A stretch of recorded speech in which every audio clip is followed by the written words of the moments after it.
किसी गांव में एक साधु रहा करता था।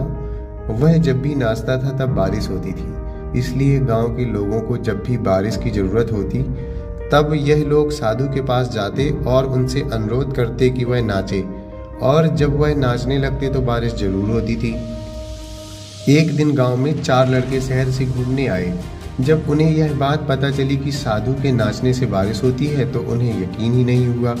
शहरी पढ़ाई लिखाई के घमंड में उन्होंने गांव वालों को चुनौती दे दी, अगर हम भी नाचेंगे तो बारिश होगी, और अगर हमारे नाचने से बारिश नहीं हुई तो साधु के नाचने से भी बारिश नहीं होगी।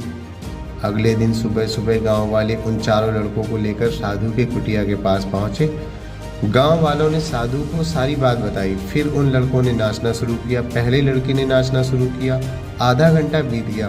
फिर पहला लड़का थक कर बैठ गया, पर बादल नहीं दिखे। कुछ देर बाद दूसरे लड़के ने नाचना शुरू किया और 1 घंटा बीतते बीतते वह भी थक कर बैठ गया। बाकी दोनों लड़कों ने भी ऐसा ही किया, पर बारिश नहीं हुई। अब साधु की बारी थी। उसने नाचना शुरू किया। 1 घंटा बीत गया पर बारिश नहीं हुई। साधु फिर भी नहीं रुका, वह नाचता ही रहा। नाचते नाचते 2 घंटे बीत गए पर बारिश नहीं हुई। लेकिन साधु तो रुकने का नाम ही नहीं ले रहा था। धीरे धीरे शाम ढलने लगी कि तभी बादलों की गड़गड़ाहट सुनाई दी और जोरों से बारिश होने लगी। यह देखकर चारों लड़के दंग रह गए और तुरंत साधु से क्षमा मांगी। फिर चारों लड़कों ने साधु से पूछा, बाबा भला ऐसा क्यों कि हमारे नाचने से बारिश नहीं हुई और आपके नाचने से बारिश हुई?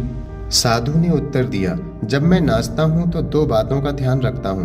पहली बात तो यह कि मैं यह सोचता हूँ कि अगर मैं नाचूंगा तो बारिश को होना ही पड़ेगा, और दूसरी यह कि मैं तब तक नाचूंगा जब तक कि बारिश ना हो जाए।